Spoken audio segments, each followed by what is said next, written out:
Pak Ade. Gue kalau ngeliat Pak Ade, itu ingat 17 tahun yang lalu. Lama banget tuh deh. Lama banget itu. Lama ya? Lama. Iya, lama. 17 tahun lalu. Itu kebetulan, dinas bareng kita deh. Iya, betul. Tugas dinas luar negeri bareng. Iya. Ke sirkuit Sepang untuk nyobain motor MotoGP Hayden dan Pedrosa ya deh. Ya. Dan sekarang kita ada di sini deh, ya, ngobrol bareng nih deh. Kata. Setelah 17 tahun nih, ya. kita ngobrol bareng gitu ya. Itu pengalamannya luar biasa itu. Luar biasa ya. Dan itu juga memang bagi gue, ya tadi Pak De bilang luar biasa karena nggak semua orang dapat privilege seperti itu untuk nyobain motor Pedrosa, Nicky Hayden. Sebelum ya deh, itu masih 1000 cc. 1000 cc sebelum ganti ke 800 ya? Ya. 2007 ke 2008. 2008. Wah, gila. Seru itu deh. Dan ya beruntung lah ya. Ya. Dari Indonesia kita berdua. Hanya kita berdua ya. Itu tadi. Nah, sekarang kita mau ngapain deh? Kepengennya sih kita mau nerusin kecintaan kita sama Dunia MotoGP ya, dunia balap. MotoGP ya, dunia balap ya. Nah, makanya pengennya kita ngobrol di sini mengenai MotoGP, mengenai balap. Kalaupun modifikasi, ya modifikasi balap. Oke. Tapi balapnya kan macam-macam ya. Ya. Jadi nggak hanya MotoGP, tapi World Superbike, kemudian ada Road Race Indonesia. Ya. Kalau Adventure Trail, balapan-balapan bisa lah, masuk lah. Itu ada temen yang memang khusus ada lah ya. Di bidang gitu Pak De. Ya istilahnya akamsinya lah, putra daerah lah itu harus diberdayakan putra daerah Pak De. Itu. Tapi untuk kita berdua ya, ini lebih khusus ke cenderung ke MotoGP. Ya. Baik itu kita akan membahas tentang review ataupun ya pokoknya seputar MotoGP ya. Ya. Teknologi baru gitu ya. Itu kita akan coba ya bermain di sini ya Pak De. Ya, siap. Seperti ya saat ini nih. Ya. Namanya review MotoGP Qatar ya Pak De. Siap. Oke. Jadi buat teman-teman ya harus saksikan di Motorsport ID TV di YouTube ya. Ya. Tapi kalau untuk di websitenya TV-nya hilang apa deh? Ada. Jadi motorsport.id. Ya, gitu. itu dia. Instagram moto_sport.id. Ya. Oke. Banyak ya Pak De. Gas nggak nih? Gas. Gas lah, gas. Gila.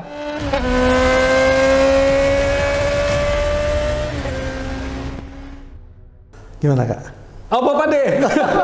Gimana apanya Pak De? Dia selalu kalau ketemu gue gitu, teriaknya Pak De gitu. Itu yang kemarin tuh loh Kak, MotoGP itu loh. Oh itu. Ini kita ngomongin MotoGP aja. Iya. Kita ngomongin MotoGP ya Pak De. Iya. Karena yang dari apa ya? Dari apa yang gua rasa gitu. Itu MotoGP kemarin, MotoGP Qatar. Seolah ya masih MotoGP 2023 sih Pak De. Sama dong berarti kayak kemarin. Iya. Ya bedanya cuma apa ya? Ya kayak livery baru.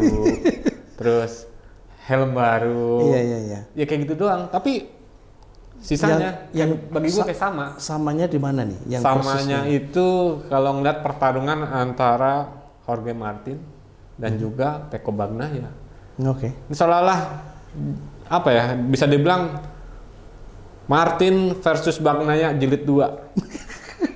Seolah pertarungan yang nggak selesai di 2003 diterusin di ya Qatar nih. Padahal ini kan musim baru ya Pak nih. Iya betul.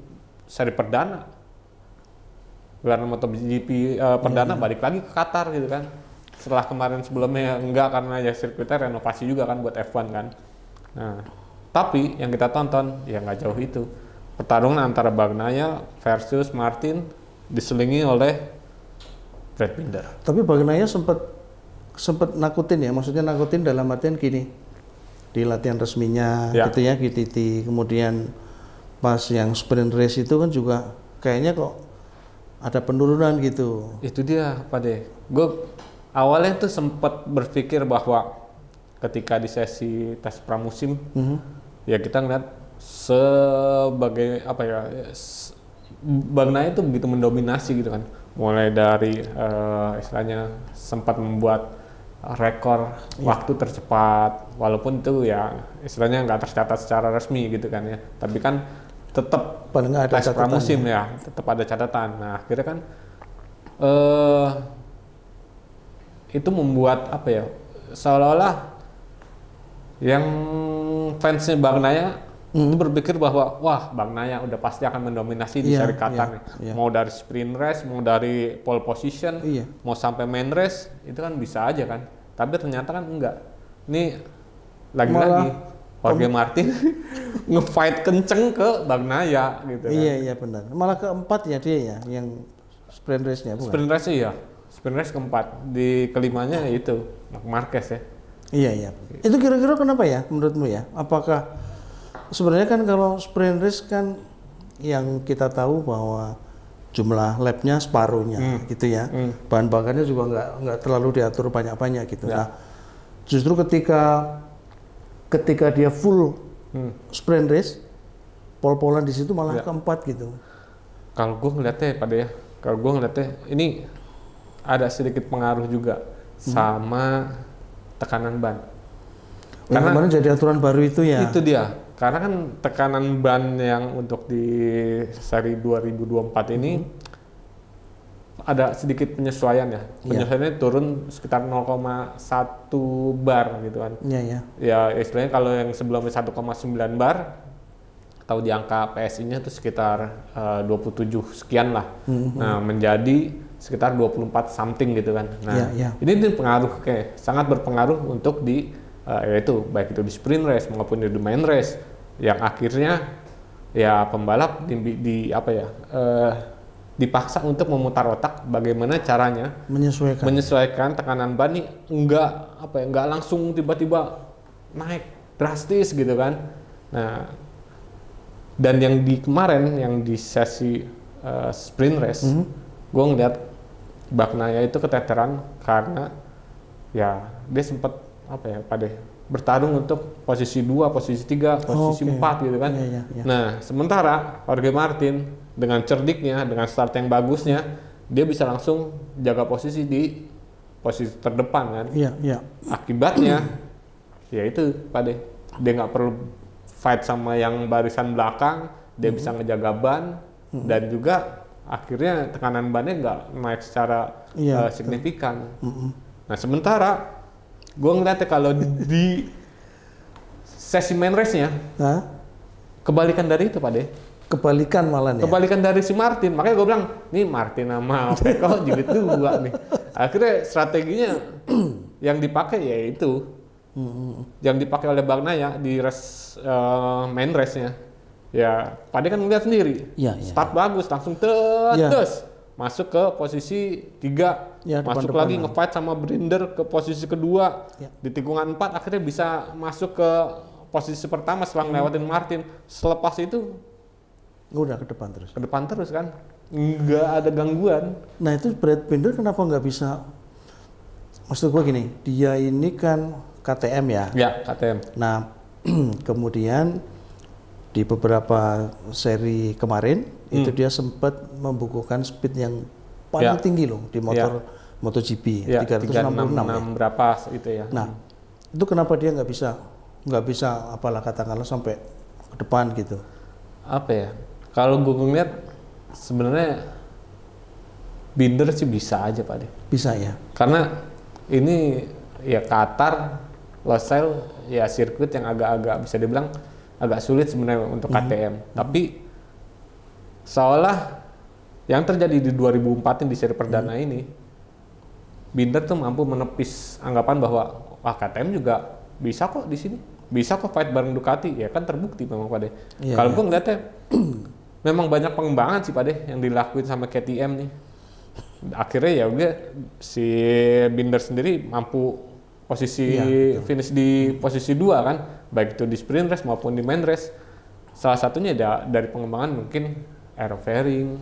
Ya, karena kemarin dari informasi yang kita kumpulkan ya, itu teknologi aerodinamikanya tim KTM setelah disponsori oleh Red Bull ini, dia memperoleh asistensi teknologi aerodinamika dari tim F1. Nah, ya, jadinya ini sebenarnya kan KTM ini tim yang tahun 2020-an tuh lagi enggan gitu. Protes lah dalam tanda petik sama Aprilia sama Ducati. Bahwa jangan dijadikan aturan banget nih soal aerodinamika gitu.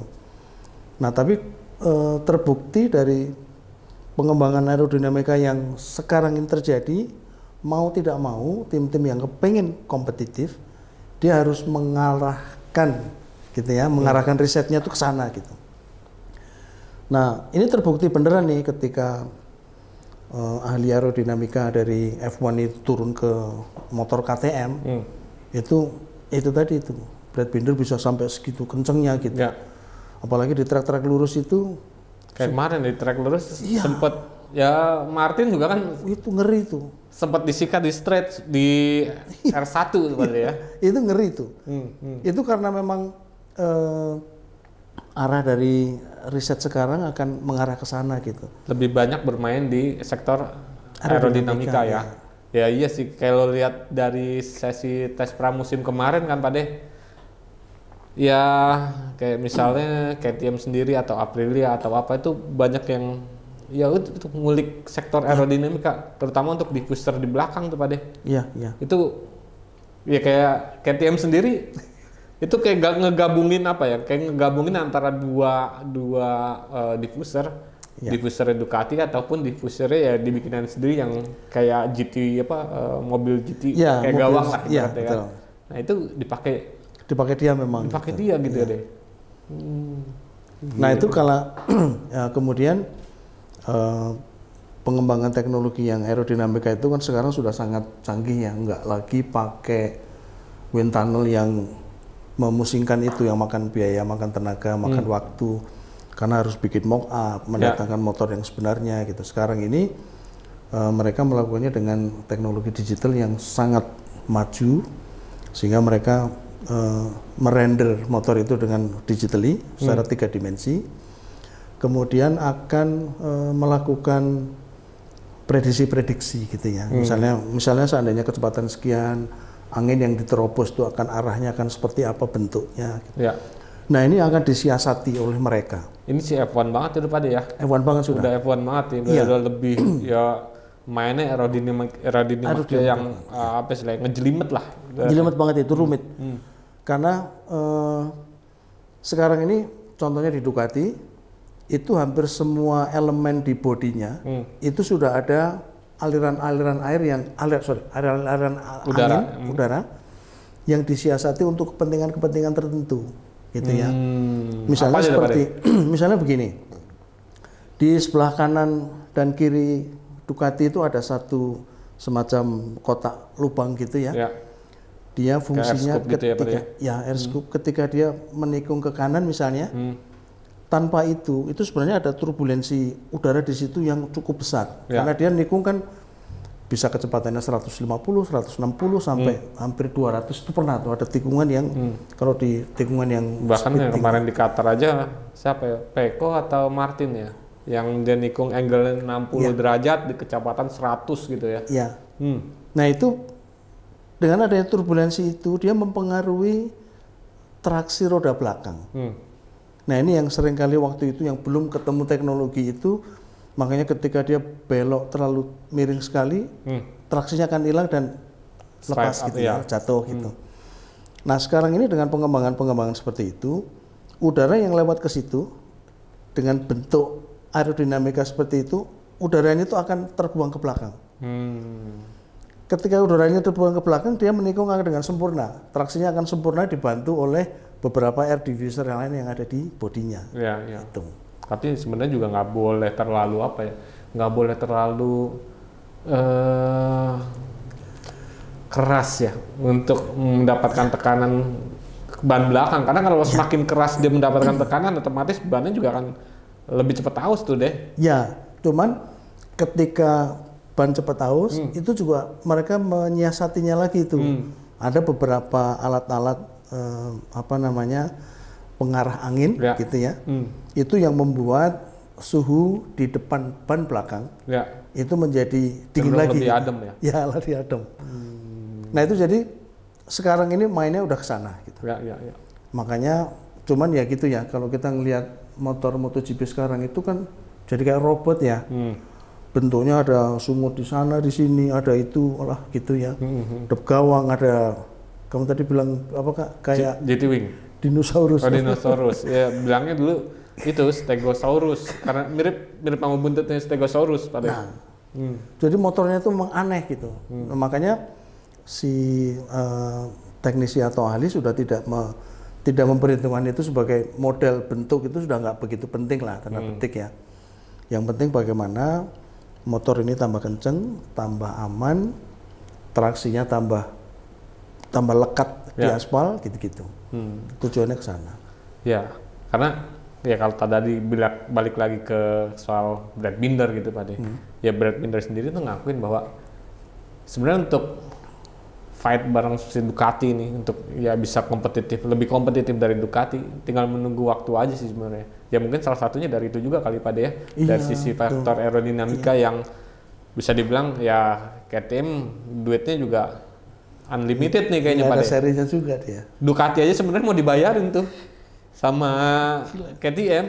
Ya istilahnya kalau nggak kuat-kuat iman mah Ducati ngasih ke KTM kali ya. Tapi ya itu.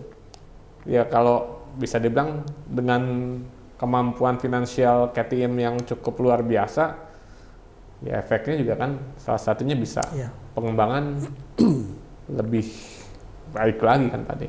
Nah kalau yang lu tadi bilang Brad Binder luar biasa gitu, ini pendatang baru yang perlu dicermati Acosta, nah, kan. Acosta. Sama nih, gue mikirnya sama nih. Ini gue ngelihat Acosta itu udah kayak apa ya? Gue ngelihatnya bisa aja dia melebihi kemampuan dari seorang Marc Marquez ataupun menyamakan lah ya, minimal menyamakan Marc Marquez ketika dia datang ke MotoGP. Karena kalau kita ngelihat Pak De, dari sesi latihan bebas kompetitif catatan waktunya. Oh iya tuh habis free practice itu Marc Marquez mengakui dia tuh. Nah, wah ini gila nih. Karena ya itu Pak De. Banget ya. Ada slip streamingan dari dia dan juga ya istilahnya kan dipotong gitu ya kan di R1 Marc Marquez lagi mau nikung ke kanan dipotong gitu kan. Nah, seolah-olah wah jadi perhatian oleh Marc Marquez nih bahwa wah Acosta ini emang bahaya gitu kan.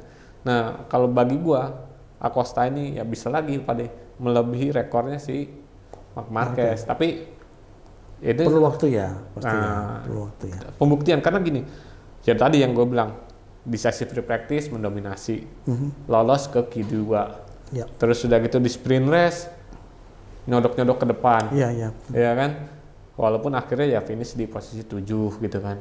Nah sementara di main race, ini gue ngeliatnya apa ya? Ya itu Pak De, sama kayak tipikal Marc Marquez yang istilahnya bisa dibilang gaspol gitu loh, agresif gitu kan. Nah di main race dia akhirnya melakukan apa ya? Bukan melakukan tapi mendapatkan pembelajaran sih kalau bagi gua Pak De. Karena dia nggak bisa apa ya memanage lebih baik ban. Ya efeknya ya tadi melorot akhirnya kan Pak De, udah sempat keempat, udah sempat bermain lah ya istilahnya.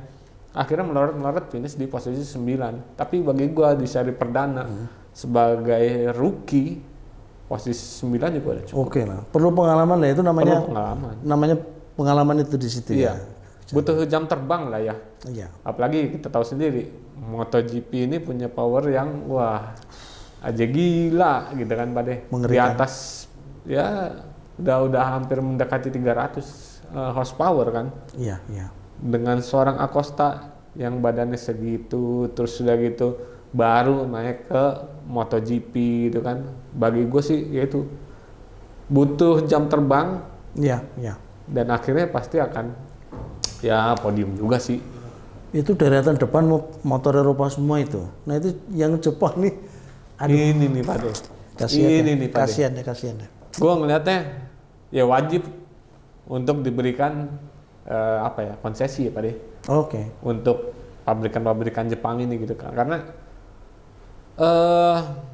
ya dari sisi kompetitifnya udah agak ketinggalan jauh gitu kan Pak De. Walaupun di tahun 2023 kemarin Marc Marquez juga sempat sedikit ngasih angin segar, terus Quartararo juga mungkin sedikit ngasih angin segar gitu kan, tapi ya yang angin segar cuma sekali 2 kali kan, nggak kayak AC yang terus dingin. Iya. Nah, dari info terakhir memang Yamaha terutama itu akan makin membuka diri pada balik lagi ke teknologi aerodinamika, karena termasuk Honda juga mereka akan melakukan perbaikan-perbaikan yang ke arah sana. Karena kalau misalnya yang soal ECU segala macam itu kan yang kamu masalahnya gini Pak De. ECU itu loh, itu ya, gimana masalahnya sih gini. Gue ngelihatnya untuk pabrikan Jepang masalah single ECU aja, elektronik aja nih, ini masih belum kelar. Elektronik ini masih menjadi PR untuk pabrikan Jepang. Apalagi kalau ketika yang tadi kita bilang tuh, yang Pak De bilang bahwa aerodinamika ini akan terus menjadi salah satu penentu banget nih untuk di MotoGP selanjutnya gitu kan. Pengembangannya ini, pengembangan elektronik, PR aerodinamika ini akan bisa dikejar apa enggak nih? Sama si pabrikan Jepang ini. Ini yang bagi gua masih agak perlu pertanyakan gitu Pak.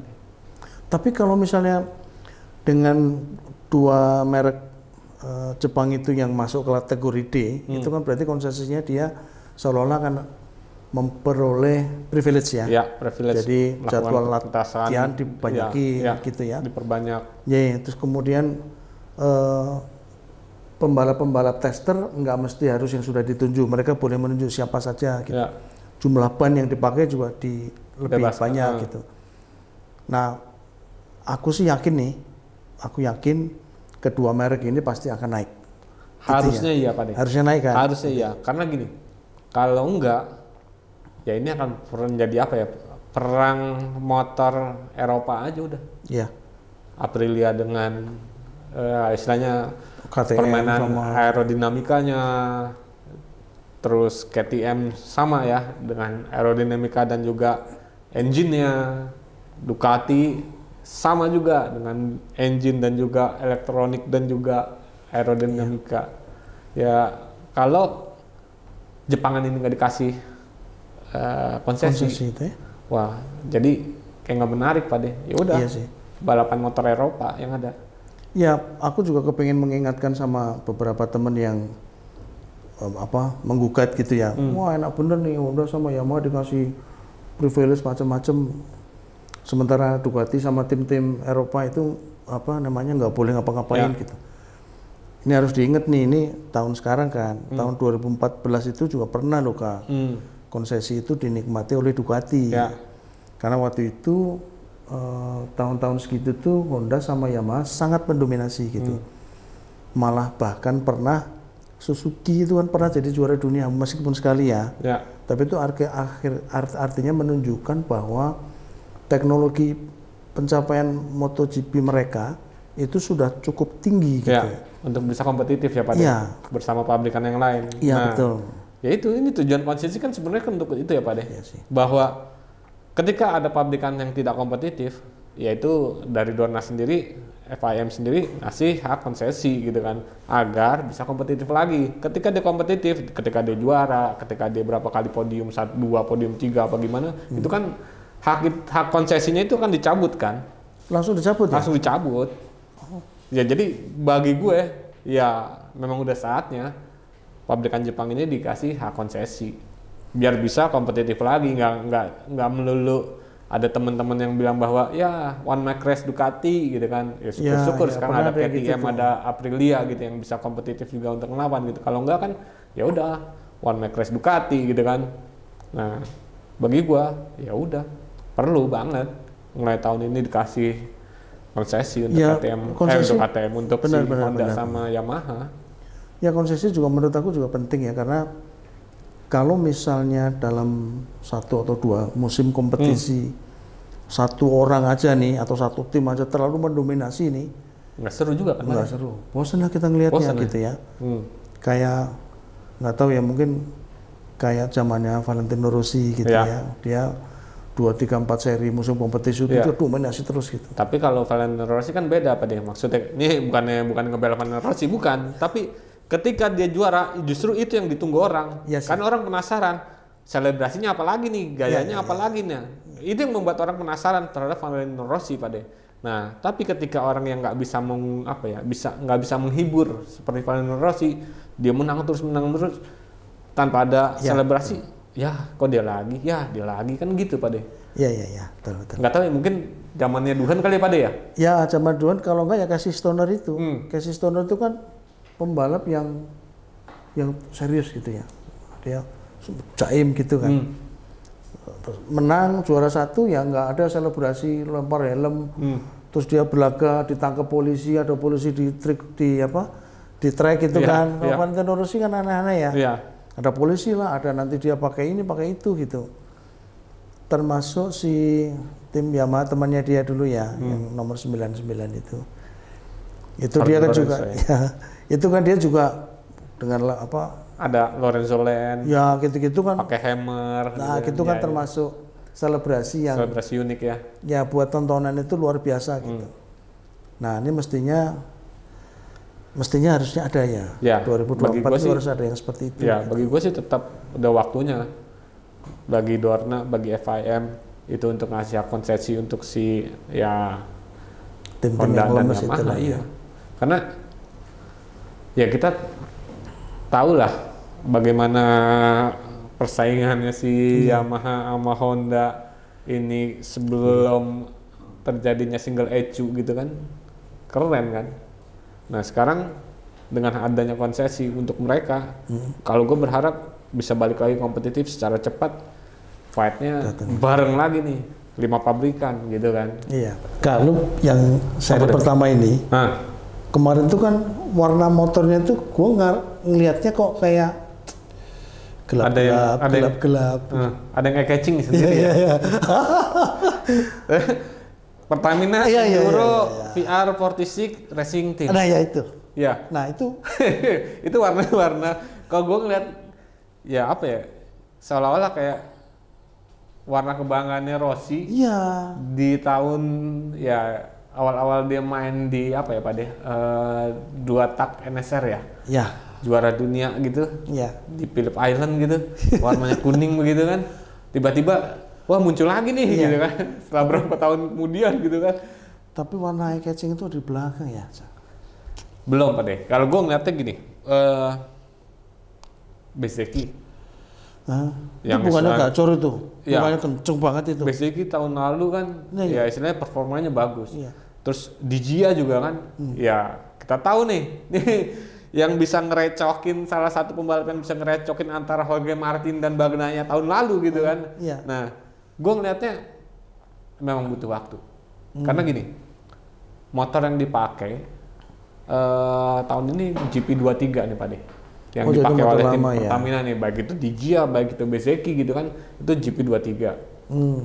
Kalau menurut Bezzecchi, dia masih butuh adaptasi lebih ke GP23.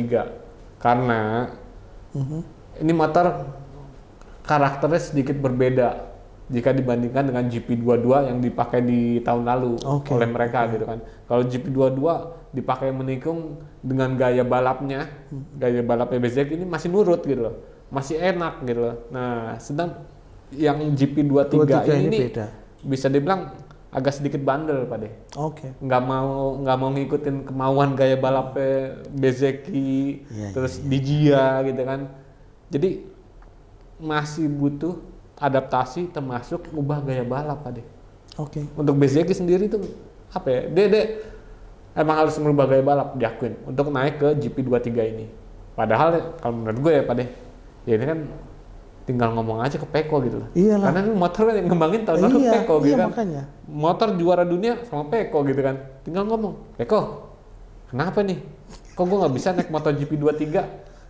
Kasih tahu dong caranya kayak gimana gitu kan. Nah, kan bisa kayak gitu ya deh. Tapi ya karena mungkin gengsi kali ya. Jadi ditahan-tahan dulu, ntar biar gue cari sendiri gitu kan. Padahal mah kan enak kan, sambil main flat track di sirkuit Rossi gitu kan. Iya, betul. Eko kasih gue bocoran gitu kan. Bisa aja gitu ya. Aduh. Kak, seri depan di Portimao, Portugal. Portugal ya. Dua minggu lagi ya, 22 sampai 24 Maret ya. Nah, prediksi lu gimana? Kalau aku sih Marquez. Nah, Boleh dong, gua Marquez. boleh banget, Boleh. nggak salah itu. Iya. Tapi Pak De, kalau gue ngelihatnya ini menjadi lebih seru lagi Dia karena mesti ada ini bukannya apa-apa ya Pak De, bukannya apa-apa. Ini sprint race Iya. kemarin Martin Iya. di Portugal ya. Kalau kita bicara tentang hasil tahun lalu, Iya. Martin sprint race, Bagnaia main race. Nah, tapi di antara itu ada Marco Bezzecchi Oke. yang memang tahun itu on fire gitu kan, dan ditambah lagi Marc Marquez Pak De. Nah, masuk kan? Marc Marquez ketika itu masih memakai Honda, ya kita tahu Honda saat itu kondisi seperti apa, dan sekarang di tahun ini dia pakai Ducati yang kemarin di seri Qatar sudah bisa bicara main di 5 besar terus kan. Ya jadi nggak salah kalau Pak De ngejagoin 93 The Baby Alien, tapi kalau gue ngeliatnya masih ada ya bumbu-bumbu persaingan antara Jorge Martin dan juga Pedro Acosta, diselingin sama salah satunya pembalap Pertamina Enduro. Ya, mantep lah. Gitulah. Jadi untuk review sama previewnya ada di Motorsport ID, tetaplah di sini. Gas nggak? Gas dong. Gas.